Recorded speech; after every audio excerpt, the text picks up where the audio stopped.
Hello,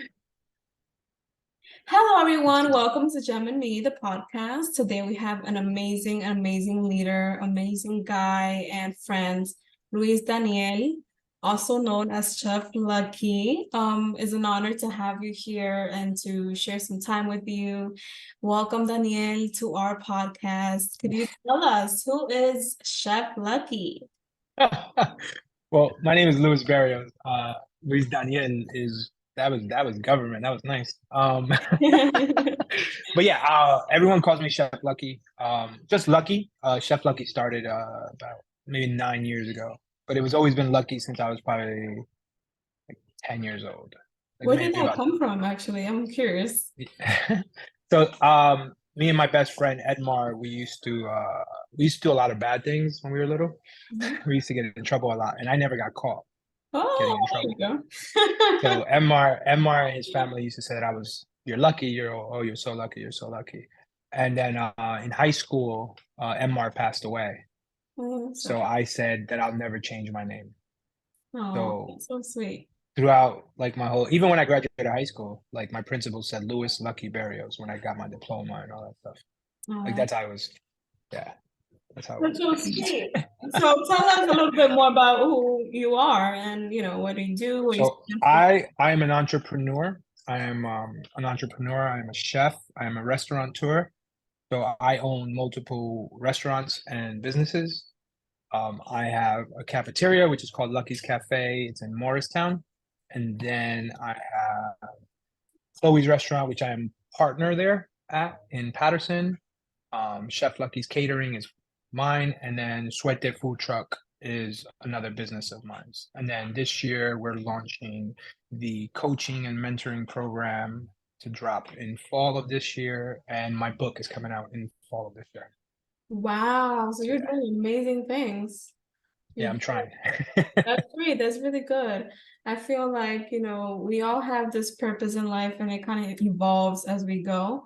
But you're walking it and that's beautiful. That's Thank beautiful. you. Best of luck in those endeavors. Thank you.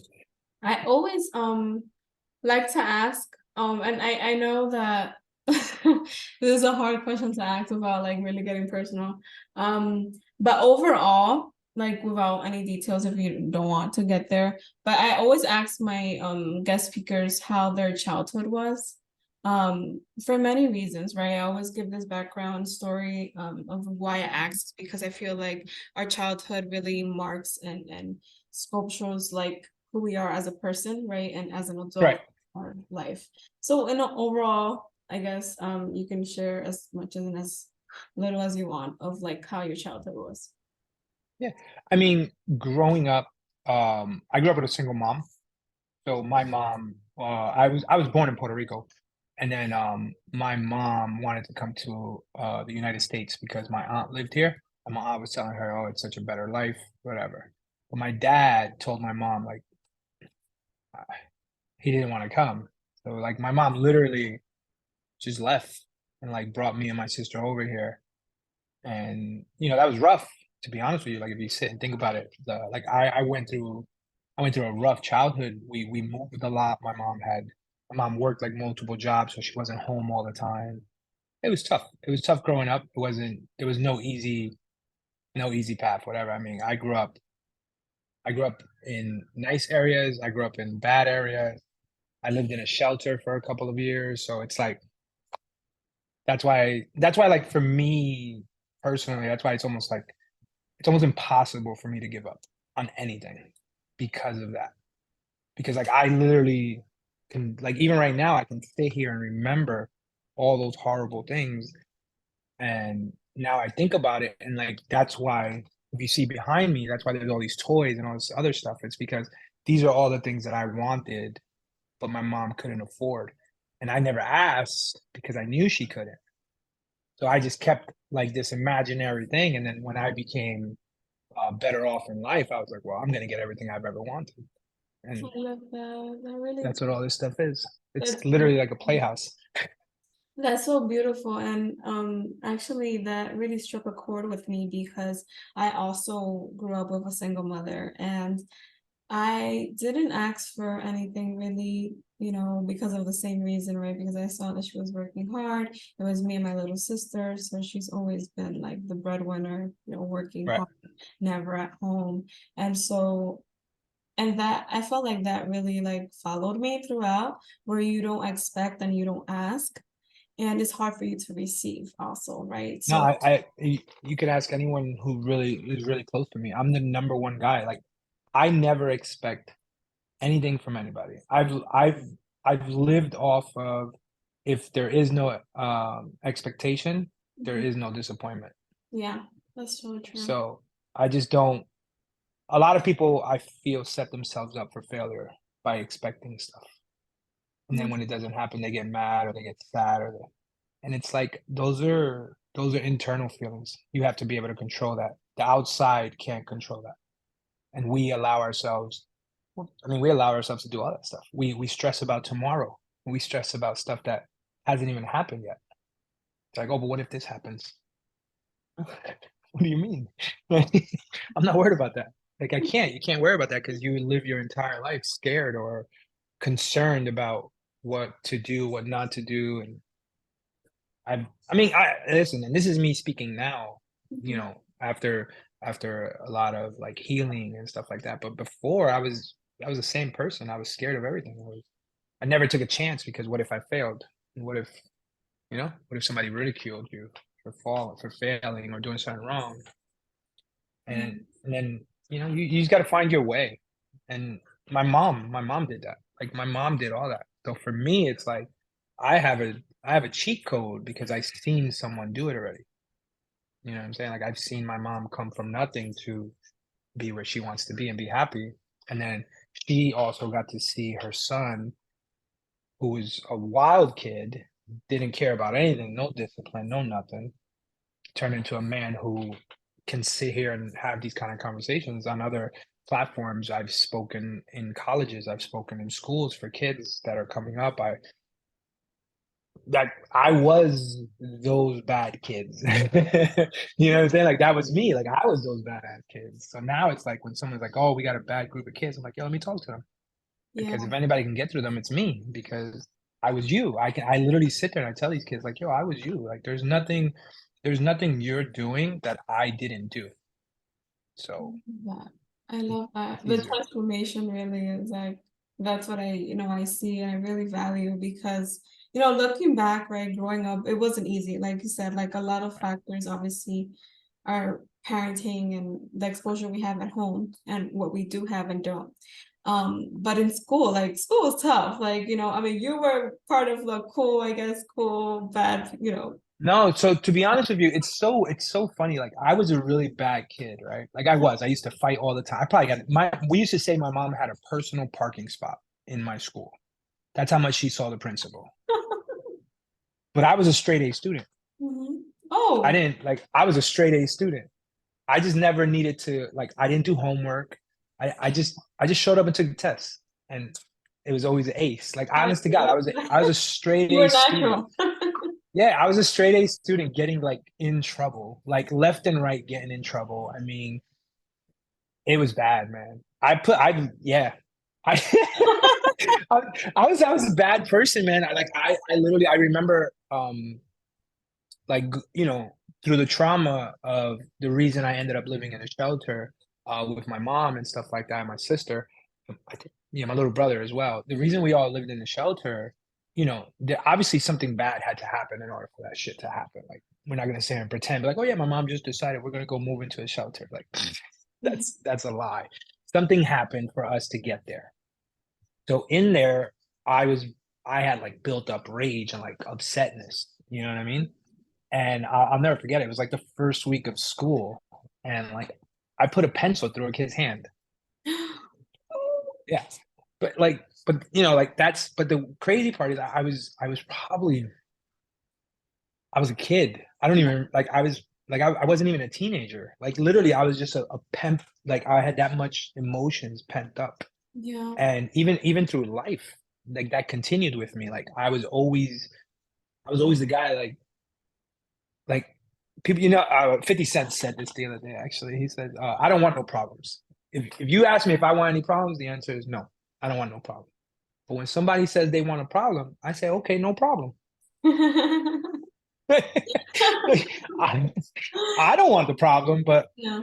I'm okay if you want it. You know what I mean? Because and I joke about that because I was good at it. I was good at fighting. I was good at protecting myself, and that's because I had to be. Like Yeah. there was no male adult in my house. It was me. It was Like you, that's you oldest, know what I'm right? saying. So right. So no, my sister's the oldest. My Yeah. sister is, but my sister's a girl, and you Right. also had to make sure that she was okay as a female. Oh So it man. was tough. It Yeah. was tough. But it's good. And then coming from all that to here is a completely Exactly. You're living it's a a very 180 it's a 180 to a differerent level. and Like people don't even understand it. you had to go through all that, right? All that rage, all those To be who I am, be who you 100%. are. 100%. No That one understands how much pain and trauma it took for mm, me to be this calm. wow. Like for me to just be like life is life is life. I mean, the title of my book is called I Woke Up This Morning because that's to me that's all that matters. Honestly, you woke up this morning, nothing else matters. I mean, if you think about it, if you wake up in a bad mood, you can change it. If you wake up without a job, you can change that. If you wake up, if you can change everything if you wake up. So that's why nothing else really matters. And just Wow. waking up is the most important part. That's amazing. I really needed this. It's like a therapy session for It's me. therapy without a degree. Don't worry about I love it. I it. love it. Keep it coming. That's a yeah. There was another podcast show, and that's the name of it. It's therapy without a degree, and that's what this is. And honestly, it's just easy to have these conversations with open-minded people. Yeah. That's what it is. Especially like me as a man, because it's not common. It's very not common for people to talk about feelings or anything like that. It's Yeah, and just that's what really like drew me to you to be like, oh, like I need to go my podcast because I'm a very, very passionate about mental health. And I've gone through my own journey about mental health. in therapy as well, and just battling healing. And I feel like it's so important. But I preach here, let's say preach, right, for lack of a better word, of like ways to like heal and things like that. But it's better when it comes from a male, right? right. If you're talking to a male, and I have some, let's say teenagers or young adults in my life that are males that I talk to and I give them, advice here and there. But I feel like if it comes from a male, like it will like hit Oh, different, it's 100%. It's right? 100%. So I feel Because like, they're like, oh, you're a girl. Your feelings are different than mine. mm-hmm, It's a stigma. It's what we were raised on. Don't cry. You're a boy. You can't cry. Don't do this. You're a boy. You're a man. If you cry, you're a girl. If you don't cry, you're a man. And then now everybody's wondering like, who are you if you're crying? Like the old generation. And then now it's like it's becoming a little bit more normalized where people can actually talk about their feelings and say certain things. But even between men, it's more said in confidence than in public. Like there's guys that I can talk to in private about their mental health. But for me, I can talk about it in public because it's part of who I am. right, you're Like open. honestly, yeah, no, it's a superpower. Honestly, I mean, I talk to parents with kids who have like ADHD, like me, and I tell them like, yo, your kid's a superhero. Like you just don't know his power yet. Like let him figure it out. But he's a superhero. I say that probably 20 times in my book about it. And I say the same thing. Like my apron is on backwards. It's really a cape. Like I'm a fucking superhero. Like Yeah. in order to be able to control your mind, right? Which seems like a very normal thing to do, right? Like people I would say like 80% of people who don't suffer from ADHD can focus on one thing and Mm. just be like, it's perfectly fine. Like they can sit there and write a book or write a novel or draw a painting for 6, 7 hours and be perfectly fine. For someone who has the power of ADHD, we can't do it. We can't. But we can do a book, a painting, and cooking at the same time. Yeah. You know what I mean? Like we could do it all together. Oh, We just can't do oh, one. We just can't do one. We could do all three together at the same time, but we can't do one. And like, they're giving pills and they're giving medicine for that power. Yeah, it's And scary. It it, really is. Because, right. like for example, me, I have ADHD. I'm on like I haven't been diagnosed and I'm seeking for that like I guess step forward to actually make it official, I guess, like for me, more obviously not because of anything else. But I am like looking back, like I used to be taken out of the classroom for like pronunciation and stuff like that. And I'm like, oh my God, like, I was dyslexic, right? I had like, focusing issues and stuff like let's say issues, right, for like a better word, because like looking back, I wasn't diagnosed. But now that I'm more aware of it, like this is it, like But this, you probably would have never got diagnosed either because your mom wouldn't have taken you to the doctor. yeah, Because my mom wouldn't have. no, They told my mom I was a bad kid. If you think about everything that I did, my impulse, all that stuff that comes from my ADHD. yeah, I just didn't know that when I was 12, 13. And I'm older. I'm way older than you.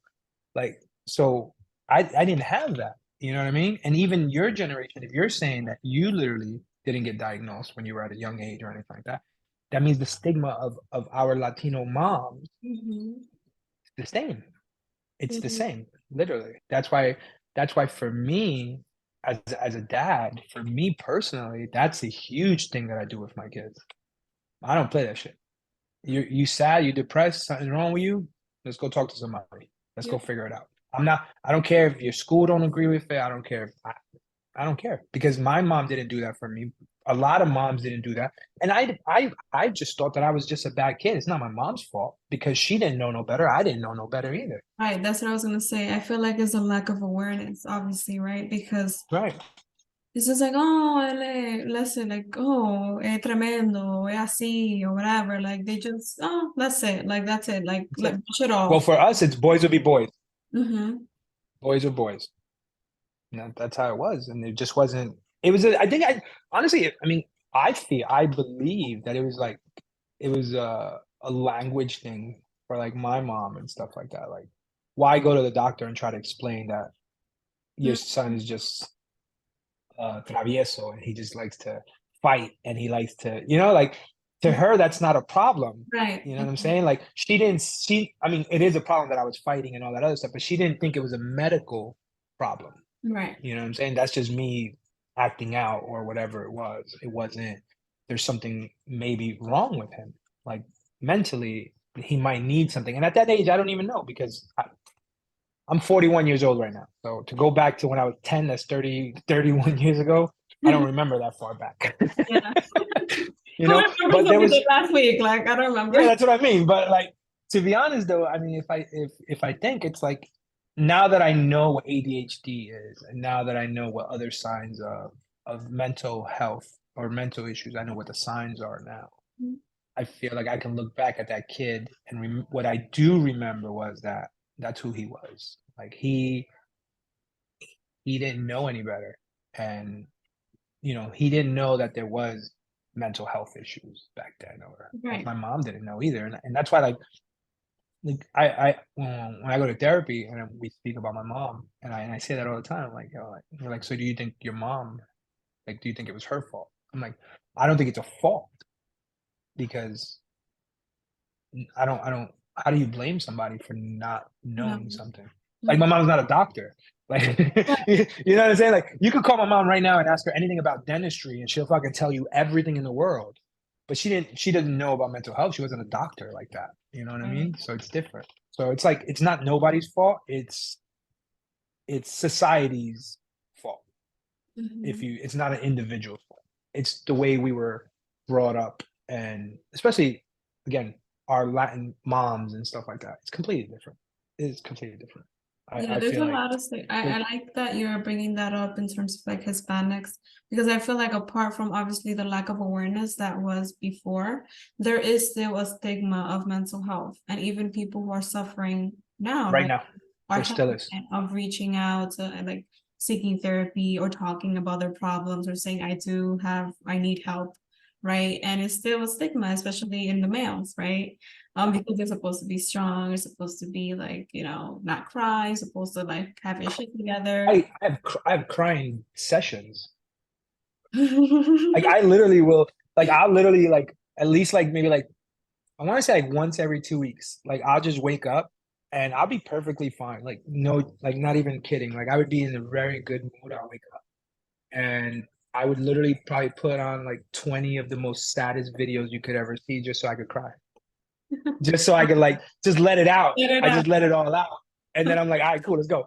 And they're like, you good? I'm like, bro, I'm great. Like, let's go, man. Like, like this is it's a recycling. It's I gotta let them out so that I can use them again. Like it's a recycling thing. It's not really that like it's okay. It's okay to be in emotions and but you have to be that but like for me, because again, like I said earlier, I don't really expect anything, right? So there's no high expectations, there's no low expectations. I'm very just nonchalant. Things are gonna work out the way they're supposed to work out, whether I go crazy or whether I don't go crazy. It's already set. The plan is set in motion, so there's not really much to go crazy about. And that's that's how I live my life. Like honestly, because it's it's okay to be a strong male figure and be a man and all that other stuff and still be okay with emotions and feelings and therapy and talk like I love that. I love suicide right now is do you understand that more men die from suicide than women? More women attempt it. Mhm. More women attempt it, but more men actually go through with it. It's so That's crazy because yeah. they have no one to talk to. And if you do talk to somebody, nine, I'm not even nine. You know what? I think the world has changed a little nicer. I'm going to say eight. 8 out of 10 people are probably going to crack a joke about it or say something that's like inappropriate, but to them, it might be like, oh, I'm just kidding. Mhm. You can't be kidding with someone's feelings because if they trusted you enough to tell you about it, they're trusting you enough to help them with it, Yeah. and it's difficult because in my world, in the guy world, that not many people talk about it. Excuse me. Yeah, of course. And something also that I see like in statistics overall in mental health, I feel like, I see these numbers and even with like violence, like I know April was sexual assault violence and like all these statistics and stuff like that. And I'm like, this is nothing. This is nothing because it's underreported. Like people don't talk about these things, right? Nobody does. I speak to so many females like in my circle and like and I feel like every time we get intimate like it comes up like it's more common than we even believe like it's Right. crazy. With females, you're saying. No, like sexual assault for example, and I Oh, okay, okay, obviously okay. I'm, Yeah, yeah, yeah. I'm kind of like twisting it a little bit but it's pretty prevalent, right, to both, let's Right. say, mental health, like having No, actually because a lot of females won't reporting report it, it. A lot. right. Yeah, no, it won't happen. It won't. It's easier for in my opinion, it's easier for women to talk about their feelings than to talk about something else as serious as sexual assault or stuff like that. It's easier because this is gonna suck. Um, it's easier because you know what it is, in my opinion, I feel like women are embarrassed or ashamed to say that something happened to them because the first thing that most people say is, "Well, why were you at the club at 2 in the morning?" Mm, Or why were you drinking so much? Or why were you wearing that outfit? mm-hmm. It's like if it's her fault. It's not her fault. Mm-hmm. You get what I'm saying? So a lot of women won't say nothing. They won't say nothing because you're gonna get judged like this. Yeah, there's a lot of You shame and guilt around that. And I know I kind of twisted the pot, if you will, but I No, felt like I'm cool with in terms of like it. statistics overall, like even in mental health, like, oh, 5 out of 10 people are like, have mental health. I'm like, no, like that is not even close to what it's like the tip of the iceberg because of what I said, right? The shame, the guilt, and the lack of awareness. You name it. Like I there's wake so much stigma around it. I wake up every single day depressed. Every day. I just know how to get out of it now. That's all it is. I love It's that. just a control thing. It's literally I What have I have trained myself to give me the stuff that I need to make me feel happy. And I do that every day. what is that? So Like, so I wake up in the morning. how do you feel and like what do you do to like change that? I literally wake up every morning. If I set my alarm for 7 in the morning, I'm waking up at 6:30. If I set my alarm for 6:30, I'm waking up at 6. I always wake up before my alarm. I tell myself that I want to wake up and I wake up. I don't there's no games about it. I know it sounds like it's not real, but I promise you, at night I tell myself right before I go to bed, I say, all right, we're gonna wake up at 6 in the morning. And then at 6 in the morning, my eyes open. I thank God. I get up. First thing I do is I make my bed. I don't do a single thing outside of my bedroom until I make my bed. I don't leave. I don't go to use the bathroom. I don't brush my teeth. I don't do anything. I get up, I make the bed, and then I start my day. I go brush my teeth. Well, I turn the hot water on because I hate cold water. So I turn the hot water on. I come downstairs. I turn the coffee on. I go back upstairs. I brush my teeth, stuff like that. And then if I woke up in a sad mood, or if I woke up where I need a little bit of motivation to start my day, because there's certain days where I wake up and I'm just like, bro, let's go. I'm in a good mood. Like, you know what I'm saying? I don't have to, I still do the same routine, but I don't need to, for example, I don't need to come downstairs and talk like a child to my dog so she could love me.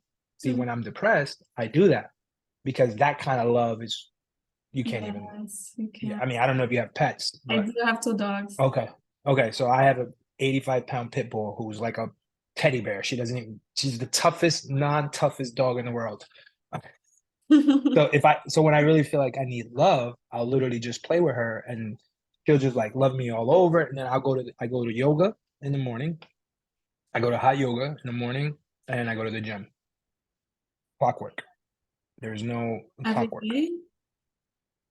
If I'm not doing it, I do it 6 out of the 7 days. I try to take one day to Wow. just chill. That's But great. for That's really yeah, good. for me, it's really discipline. You when you can control your life, you can control everything. Mhm. So if you just set your life into a routine, in my opinion, it makes everything around you easier because you're just so structured. Mhm. And that's what helps me when I'm having bad days. It's the consistency of doing the same thing. One of those things that you do is gonna switch the way you feel. You just don't know which one Yeah. on what day. You get Yeah. what I'm saying? So for me, making the bed in the morning some days could be the best thing I did that day because the rest of the day I felt like shit and I had a horrible day. But I made the bed this morning and I took a shower. I tell people that all the time. If you're depressed, one of the biggest signs is when people stop taking care of themselves. The biggest sign. You can believe it. I promise you, it's the biggest I sign in believe men. it. I believe In it. men, it's the biggest sign. When you see, unless it's like you style your beard to have it like styled, like, but if you see a guy who's always clean shaved and then you see like his beard all messed up and he just looks like he's tired, like he's depressed and he just doesn't know how to get out of it. You get what I'm saying? Unless they're growing it to grow it or anything like that. But you can tell the difference, you know, especially for us men. Like we could tell the difference. And those are the things that I just don't allow. I mean, when I was depressed, I mean, when I was doing really, really bad, like I wouldn't shower for like days. I wouldn't do my hair. I wouldn't even leave the bed. So forget making the bed. I wouldn't leave the house. You know what I mean? So Yeah. for me now, all those things are different. It's like, hey, let's go outside. That's why in the winter, I'm usually hardly ever in North America. Like I try to go wherever the sun is for as long as I can go there Yeah. because it's just the sun, the smell of the day, the smell of the grass, all that stuff is just it's very soothing and takes me out of a sad place or takes my mind out of it for a little bit until I can control it again and then get back to the same thing. Now that's my way to do things because I don't do medicine. Mm-hmm. So I don't do like mental health medicine. I hardly do any medicine, to be honest with you. A couple many moons ago, I was addicted to medicine where I lost a lot in my life because of that crazy addiction. So I figured out I I love figured that. out more herbs can help Yes, me. you're more holistic, and I feel like, Yeah. So like, I call it Jesus lettuce. I just want to clear that out there real quick. I call it Jesus lettuce. That's what I do.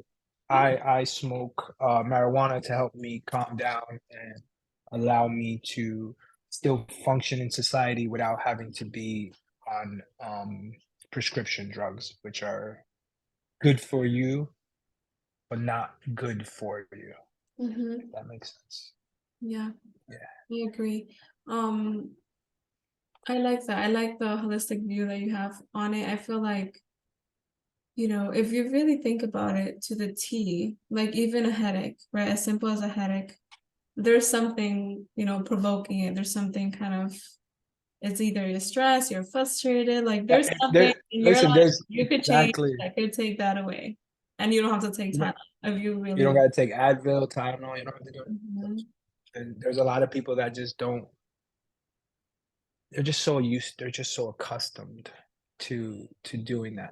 To popping a pill. Something's wrong. I'm going to take a pain medicine. Something's wrong. I'm going to do it. Because that's what they were told, right? Like that's what Yeah. kind of But normalized. Oh, you're sick, but within a patilla, that's it, you're done, right? But like if the only thing I always keep with me, and this is mad Latino now that you said that because you said it in Spanish, so you're the only thing I always keep with me is Vicks. oh yes, yes, all the time, all the time.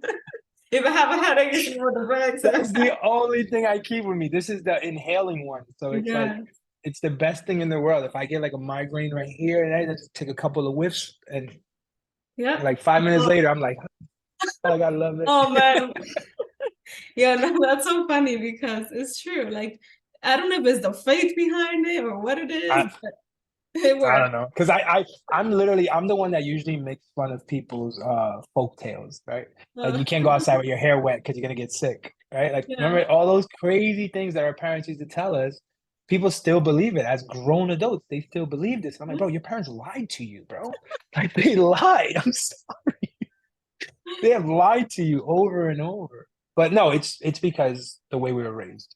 Honestly, it just goes back to all that. Everything that we go through for us is because of what we learned from someone. You know what I'm saying? And then you have to believe it, one, because the people that were telling you were older than you.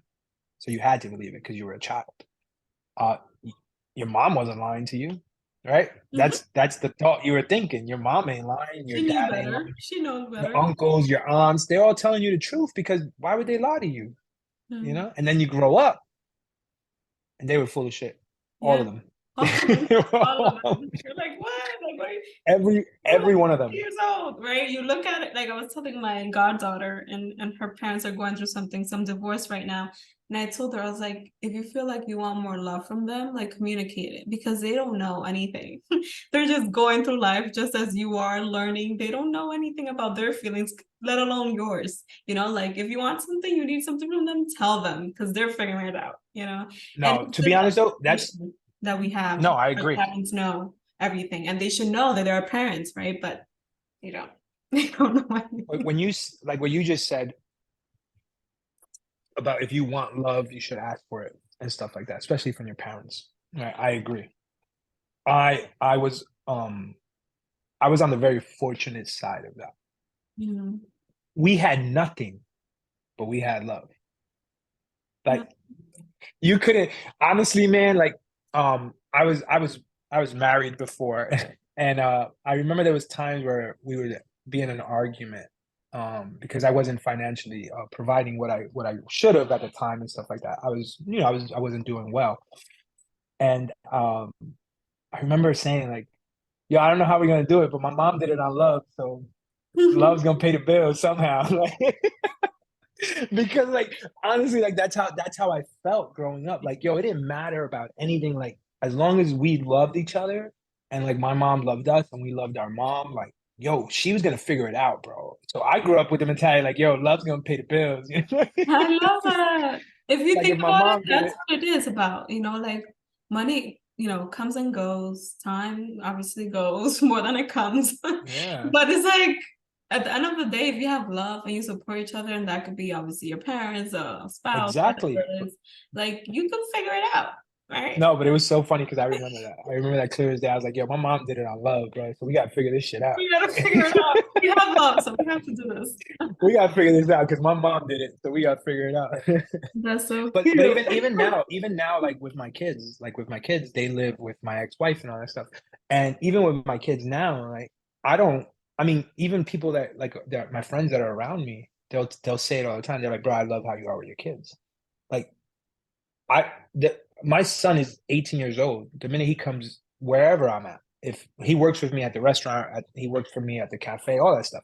But whenever I walk into a room or he walks into the room, the first thing is a kiss on his forehead, a hug, and I love you. And when he leaves, like I'll be sitting at the bar talking to someone, he'll come behind me, hug me, kiss me like on my neck, and he'll like, "Oh, I love you."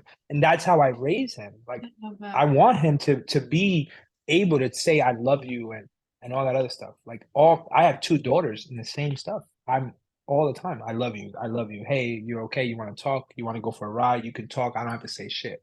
Like I'm your dad when I'm supposed to be your dad, but I'm your guy. Like if you need me, I'm your man. It's like I got you. You know what I mean? That's how I am with the kids because it wasn't like that. It wasn't like that for me. I didn't have my dad. My dad. I got to see my dad. It's not like he wasn't in my life. I don't want to pretend that my dad wasn't in my life. But my dad lived in Puerto Rico.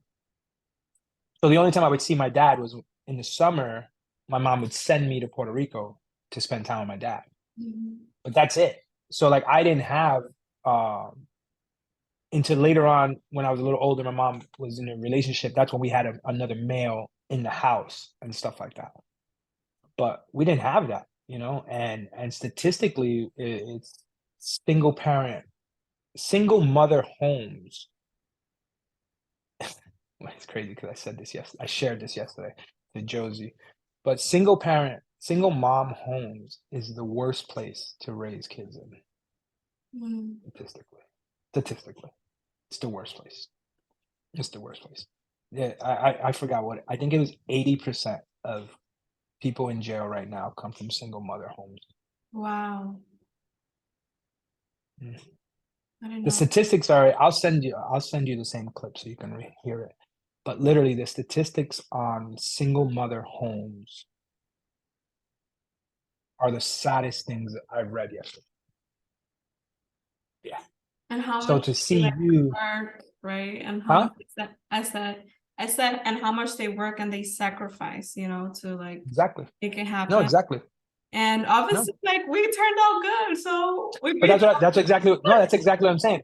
So it's like, if you do the work, you don't have to be the statistic. Mhm.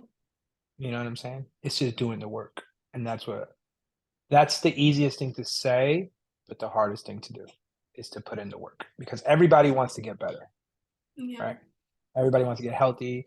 Everybody wants to look better, sound better, feel better, all this other stuff. But they don't want to wake up at 5 in the morning to go to the gym, or they don't want to eat chicken instead of pizza or stuff like that.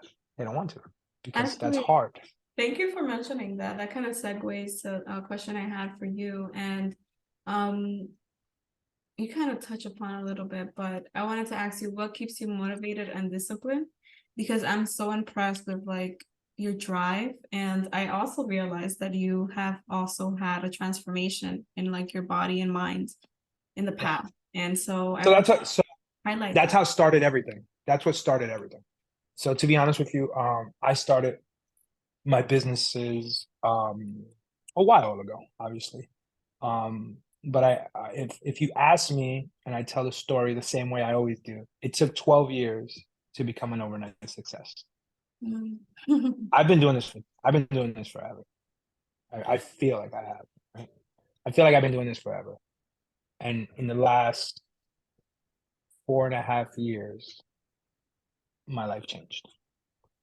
I went from being a behind the scenes chef where I wasn't in the limelight. I wasn't the center of my business.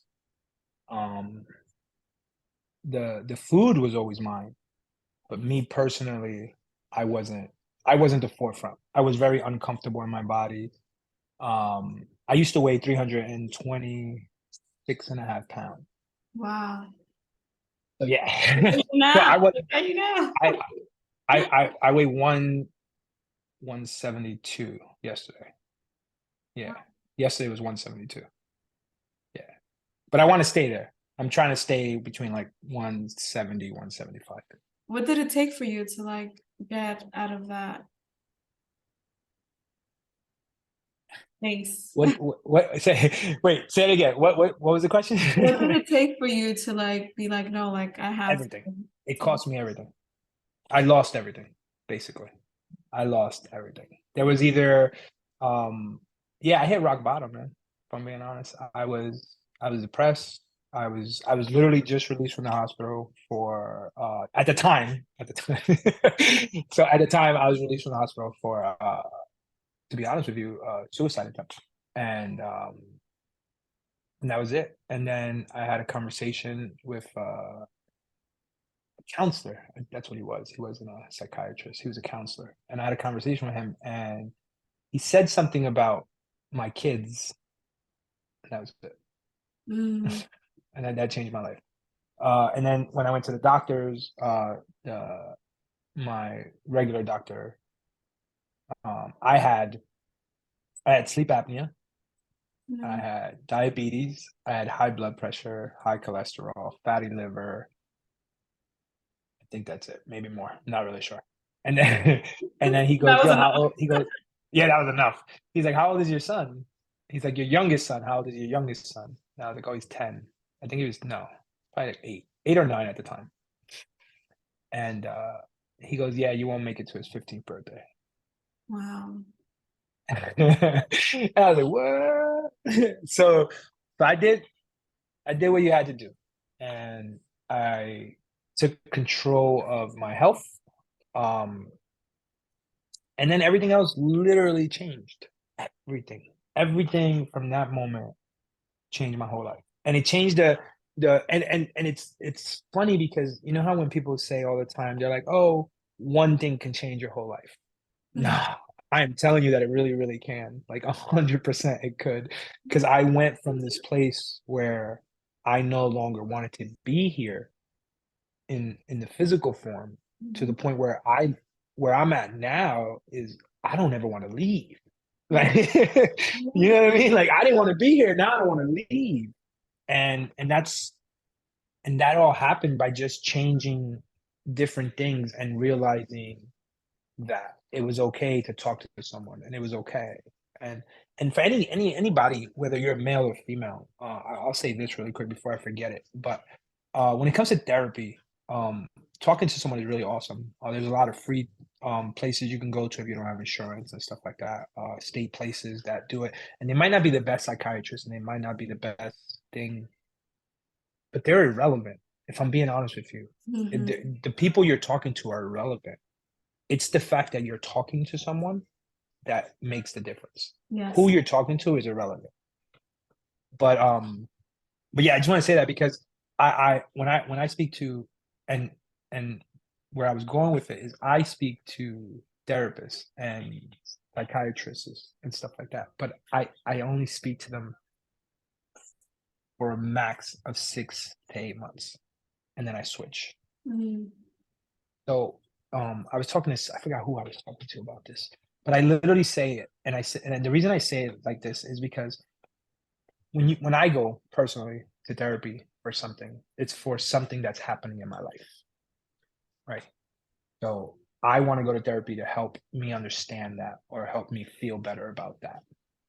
So when I get over it, right? When I get to the point where I do feel better, when I get to the point where I understand why I was feeling sad or why it triggered me, I switch psychiatrists at that exact moment. My last session, we don't need to see each other. You helped me with my problem. Mm-hmm. If I have another problem, I'm going to find someone else. And the reason I find someone else is because you helped me with what I needed here. Now I have a problem here. If I put them together, you're going to always see this problem. And my new therapist is only going to see this problem because this problem is already fixed. But my old therapist is going to say, well, maybe because of this. Mm-hmm.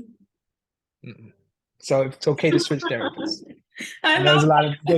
there's a lot of people that might watch the show and understand, and if they're therapists, I apologize. I'm not trying to take money out of your pockets. I'm just explaining the way I do things, which makes sense to me in my mind.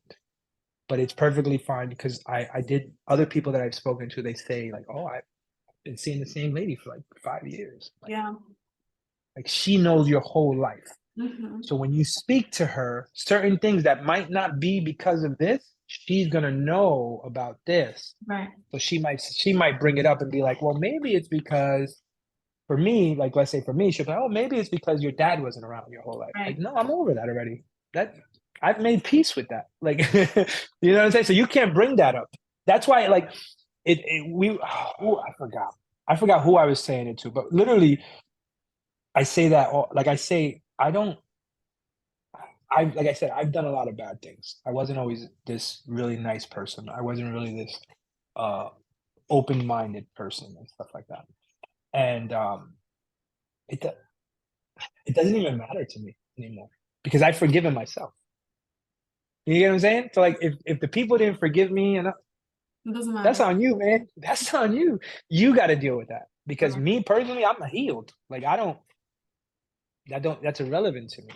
And that's what having power of Mm-hmm. your life. That's what that sounds like. So, but now I'll go back. So yeah, so once I lost the weight and it was over. Honestly, the minute I started to physically look and feel better, my career went from here to like, yeah, that was it. Because then I was in front of everything. I was the one talking about it. I was at the shows. I was at the seminars. I was at the trade shows. I was at the wedding expos. I was everywhere because I wanted.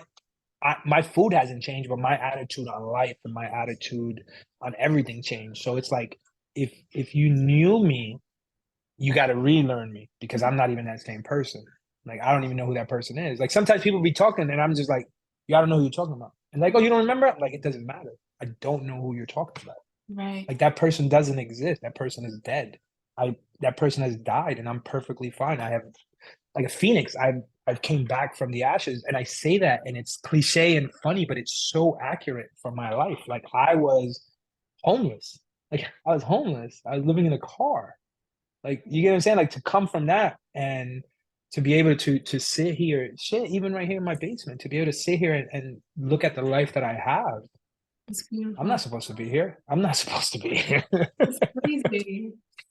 I'm so sorry you went through all that, but I feel like it's part of your power, it's part of your path, to like be here I'm and not talk sorry. about it, right? Yeah, Because I'm not if sorry. Honestly, it's your life was perfect, then you have nothing to talk about, right? I always say that. There's always If you different had a perfect things. life, you're boring. You got nothing to talk about. I can't trust anybody who's never had a struggle. Like I just can't. I don't trust you. I don't trust you because if so the reason I don't trust anybody who's never been through a struggle because when times get rough, you're gonna go. You're gonna leave because you don't know what the fuck it is to struggle. So you're gonna leave. You're gonna run away and go. I can't do it. I can't. It's either and it's like either we in this together or we're not. And it's okay if we're not. There's people that I know. Listen, I have friends that I have friends that are in jail. I have friends that are in the Navy. I have friends in the Marines. I have friends who are police officers. I have friends who sell drugs. I have friends who are professors, psychiatrists. I have doctors, dentists. These are all friends of mine. I've been in rooms with super duper important politicians. I've been everywhere, and I can sit and talk to every single one, and I don't care about any of them. I don't care what you do outside of it. I don't care if you sold drugs the minute you got out of my house and went somewhere else. That's none of my business. Right. When you're with me, I learn. I can learn from everybody. I don't care what you do for a living. Hustle is hustle, man. Hard Yeah. work is hard work. Like you can't fake that. You can't. You know what I'm saying? You can do a lot of stuff, but you can't fake like results. You can't fake results. You can't. Like everybody says, oh, for me personally, they're like, oh, you know, you're always doing this. You're always doing so much. You never rest. You never rest. You're always doing this. You have so many businesses. Yeah, I do. I do. And the reason I do that is because and there's probably right now, there's a 10-year-old kid cooking at home who's probably going to be better than me one. But the reason that he'll never know he's going to be better than me is because I'm never going to stop working. Mhm. So when I stop working, which is in 7 years, I have I have a 10-year plan. I'm in When year you're three. 50? I'm 51. When you're 51. Yeah, I'm done. No more work. Like I'll still own everything. I won't be in there working. I'll Right. be in the beach somewhere Yes. renting. I'm gonna be renting jet skis and scooters. Yes. I want to like have long blonde hair and just live on the beach. Tanning all the time. That's it. Yeah, I want to be like like the gringuitos when we're on a holiday. They're like all tan with the streak hair. I just want to sit there. I don't want to do nothing. I just want to. You want a jet ski? I love that. I really I don't do. want to do nothing. But that's what it is for That's what we me. work for. Yeah. Like I always I see people and like they work till they're like 70 or 80 years old, and I'm just like, what are you gonna do then? Yeah. What are you That's gonna do? yes. That's not gonna be us. Not me. I go away once a month. I go away once a month for my mental health, literally, so that I can. And it doesn't have to be like a trip. Like lately, I've been going away. I was in DR last week. Next week, I'll be in Jamaica.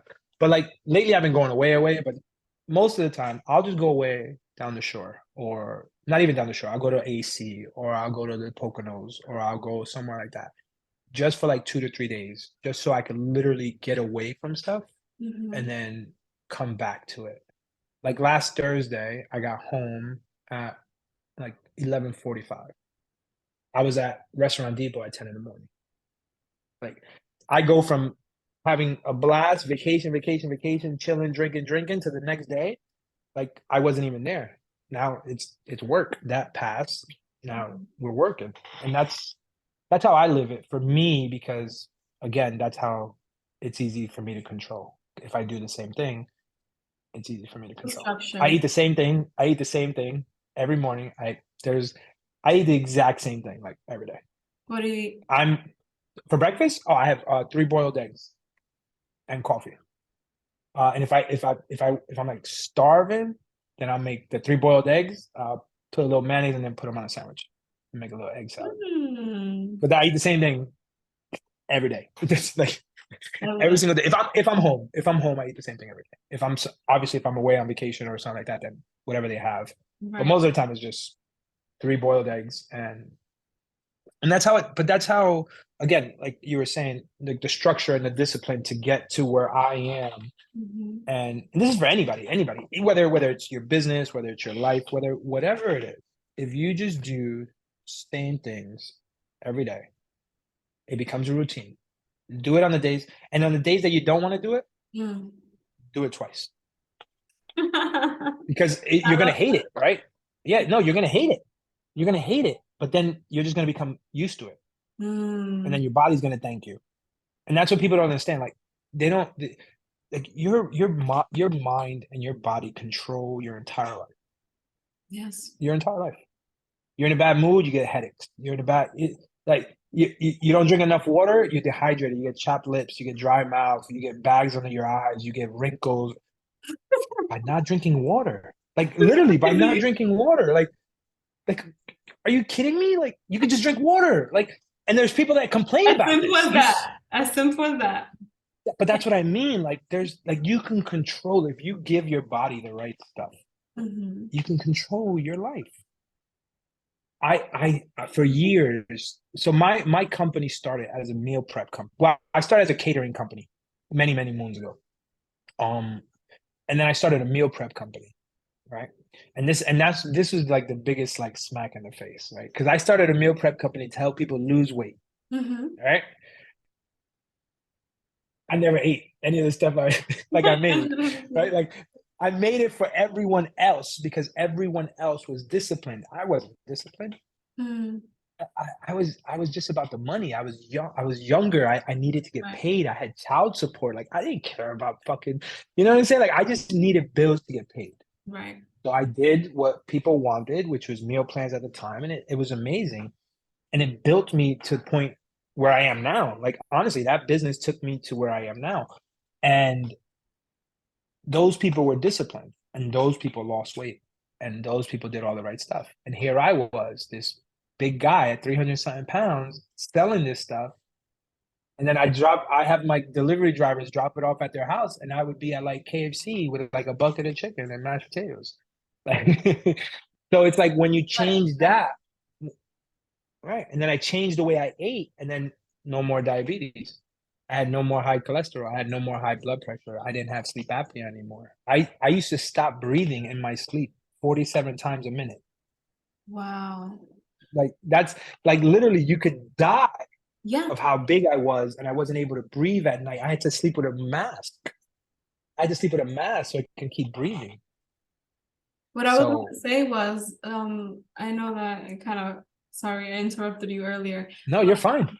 What I wanted to say was that sometimes, you kind of know what you should be doing, but you're not in that mental space or capacity to actually take those steps, right? Because at the moment you were trying to survive, right? You didn't think about like, eating healthy or like doing all these, the whole nine, right? You just wanted to survive. You wanted to get to like point B, right? And when you're in that space, it's hard for you to even think about implementing these things because they require so much of you. They require Mhm. so much clarity and mindset change that you didn't have. They require work. Yeah. That's what they require, and Yep. that's what people are scared of. They just require work. All those things require work. Discipline requires work.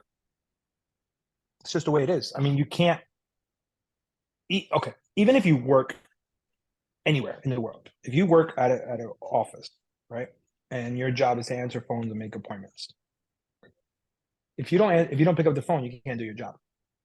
Right? So you just can't because they're going to fire you because obviously no phone calls have been picked up, no appointments have been made. The same thing with your life. The same thing with your life. You're literally going to kill yourself if you don't put in the work. You're literally just taking time away from yourself if you don't do stuff.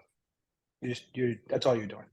So although people want to be like cuddly and like hold people and try to make them feel better, I'm not that guy. Like and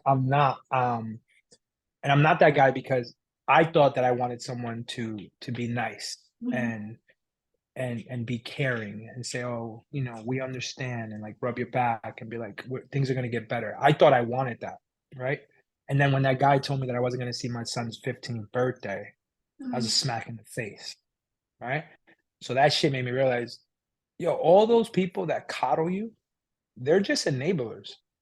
That's all they are. They're enablers. They're the ones that make you feel okay that you're feeling bad. Mm, Like that doesn't make sense to me. You can't tell me that it's okay to feel bad. You should say, like, you should have people around you that want to say, like, hey, why do you feel bad? Like, what's bothering you? Or what's going on? Can we talk about that? Instead of like the whole, it's okay, things will get better, hopefully. But like, no, like I'm the guy that's gonna be like, yo, meet me at the gym. And if you don't meet me at the gym, I'm just gonna post you on Instagram. And I'm gonna say, look at this fat fuck. He didn't want to go to the gym today. That's yeah. it. That's it. Because Need. I had a guy, my one of my closest friends, also my barber, Sean. Sean was he's like I said, he's been my barber, and men and their barbers, so we don't play those games. So The Sean is the barber. yeah, so Sean's been my barber for a long time. And Sean was the first one that helped me in the path of changing my life. Like he's the one that was like, yo, we gotta go to the gym. And I'm like, I'm not going to the fucking gym. Get the fuck out of here. It's not happening. And he's like, bro, you gotta go to the gym. We gotta be there at 6 in the morning. I used to get home at 6 in the morning. What the fuck are you talking about 6 in the morning? I ain't going to no gym. And then I ended up going to this gym with Sean, and it was a CrossFit gym. And it was, I mean, it was dope. It was so awesome. I started to learn discipline and learn. I wasn't really losing weight though. I was Mm. just getting really strong, right? Which is weird because uh, The I, body I I really I got work. was just working out. I wasn't really working on myself. I was just working out because that's what we did. We would just go there, we would work out, we would do all that stuff. And then after a while, I started working out and working on me. And then Mm. that's when everything changed. Yeah. Then the weight started to go down, all this other stuff. But literally, Sean is the type of guy that I have now become, which is just like, yo, this is black and white. There's no gray area. It's black and white. It's either you want to get better, you want to feel better, or you just like people to feel sorry for you. Mm. That's my opinion, and I'm not saying it's a fact. I'm just saying that if you talk it out, you can get more help than if you hold it in. And if you hold it in because you're afraid to talk to people or you're afraid that someone's going to be harsh with you, um, me when I curse, when I yell, when I'm harsh, is because I care. If I don't care about you as a person and we're having a deep conversation, my tone would stay very the way it is right now, just calm because I don't know you and I don't really like you might not you in my opinion, you might not really have an issue. You're just making an issue so that because a lot of people nowadays make issues so that it could be about Right. them. You know what I'm saying? Like so it's like I'm not the guy.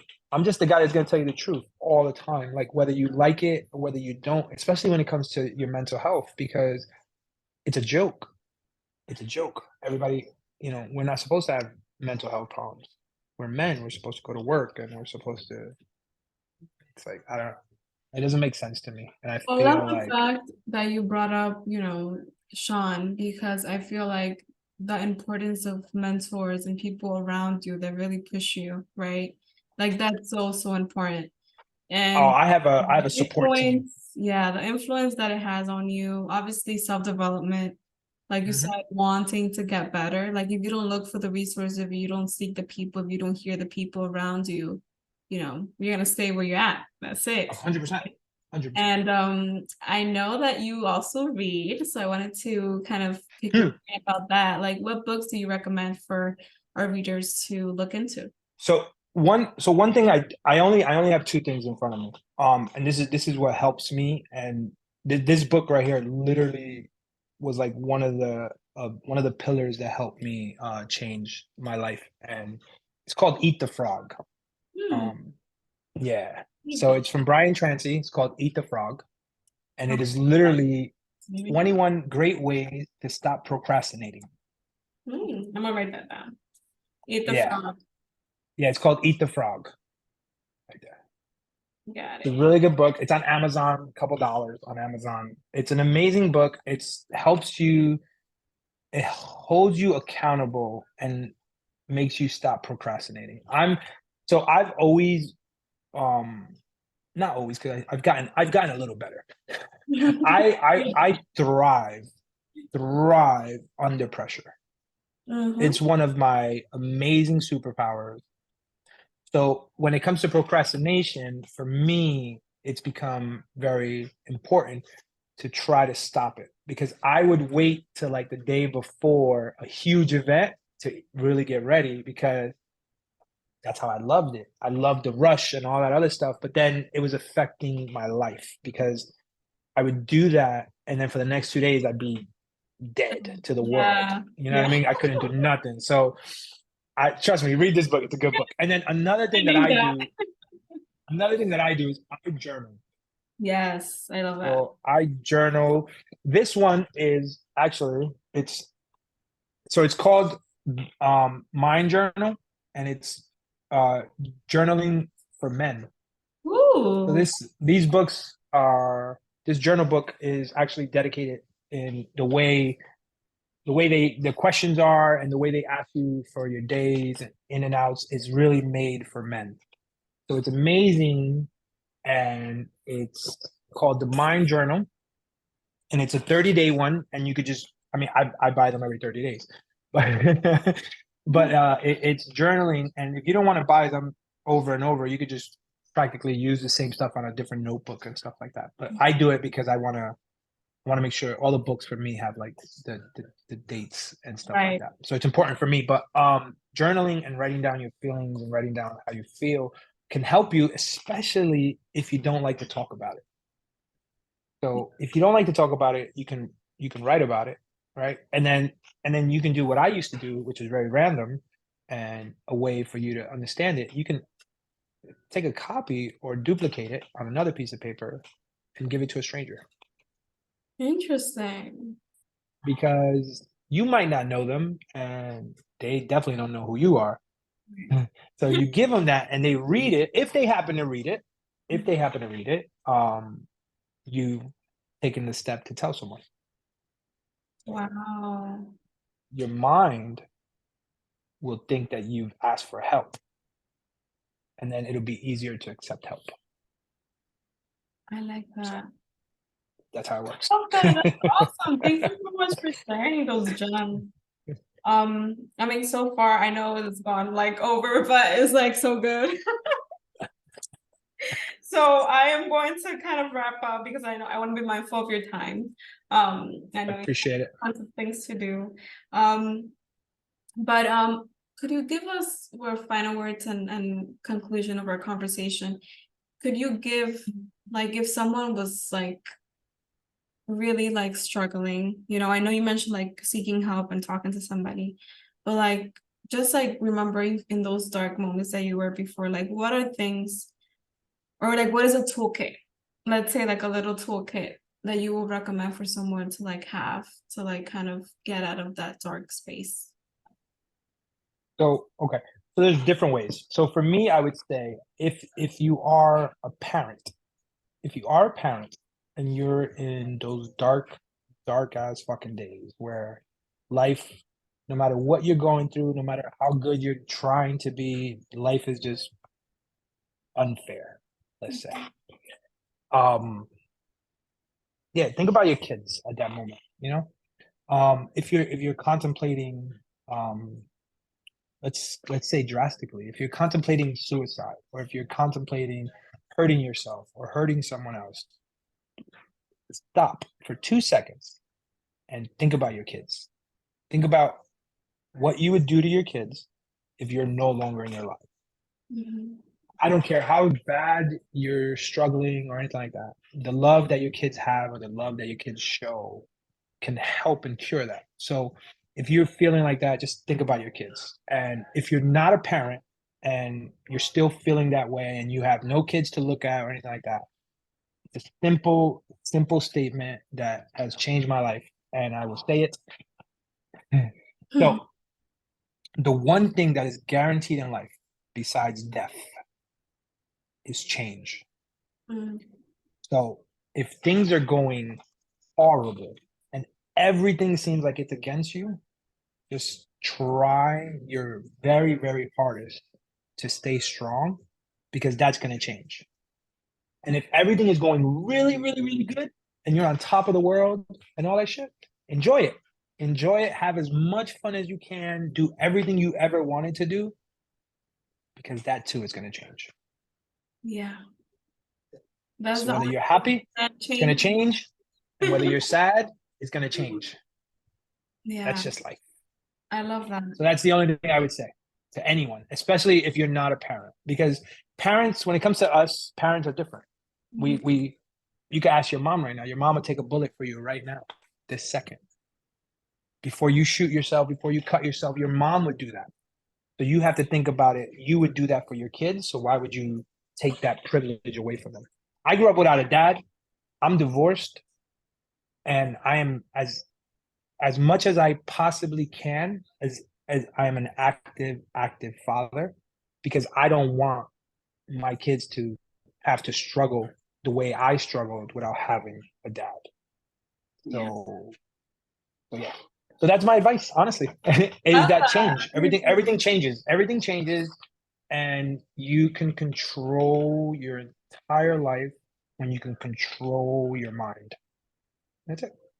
There's nothing you can't do. Honestly, I say it. Listen, I say it all the time. Honestly, I have taken steps where I'll just seclude myself from certain things for a certain amount of time because I want to prove to myself that I am in control Mm. of situations. So if I say I'm not going to drink for 45 days, I'll be at 100 parties and I won't have a drink of alcohol because I need to know that I'm still that strong. So Yeah. that's why it's important to figure out what helps you become strong and what helps you become disciplined. Because the minute you realize that, you control everything. You control everything. There's nothing in this world that you can't control. You just can't. Emotions, sadness, happiness, you can control it all. If you're feeling like you're in a bad mood, you can do something to change it because you've learned certain things to change it. Right. You're aware of it. And that's the first You're step. aware, and you're aware. Well, the first step is admitting that we have a problem. No, You have to isn't know that you have the a drug? problem and then you Isn't admit. that the drug, like the drug slogan? You gotta admit you have a problem. No, I really want to get personal here, but this is the last question, I promise. go. Be something that you would tell little Lucky. Oh, Go back. oh, like how little lucky.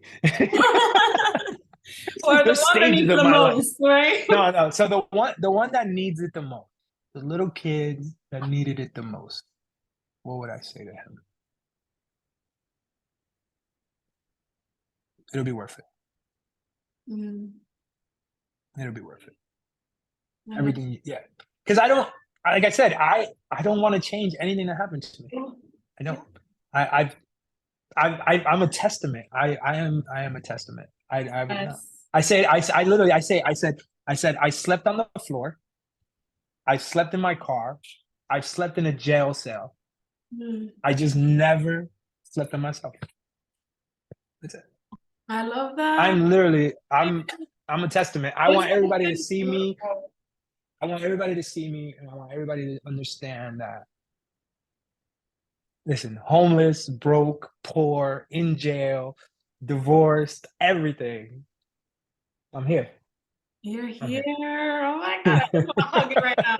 This is so beautiful. Like this is like I'm so happy that we had this conversation. Not because I feel Thank you. so warm and genuine in your story, and I'm so empowered myself, but Thank you. I know that this is going to help so many people. And I'm I going hope to it hold does. this up because I want the world to know I love you and Thank you. everything that you have accomplished. And I'm pretty sure folks want to get in contact with you. So Yep. please share, where they can find you or how they can reach you. And I'll also share So the show notes. so the best way to reach me currently would be on Instagram. My personal page is at it's Chef Lucky. It's Chef Lucky with an IE. There's no Y. Please don't disrespect me. But no, but honestly, that's the best way. And listen, man, if you are on here and something is bothering you and you don't want me to know who you are, create a new Instagram and send me a message. I will. Anyone who watches this and is on my Instagram and my friends that reach out to me from time to time and only reach out to me when they're going through stuff and stuff like that, they know that I'm there for them. I am here for all of you. I promise you. I would rather hear about your problems than read about your death. Yeah, that's So so genuine. Thank you so much, thank Louis. you. I don't know if I call you Louis or Thank you.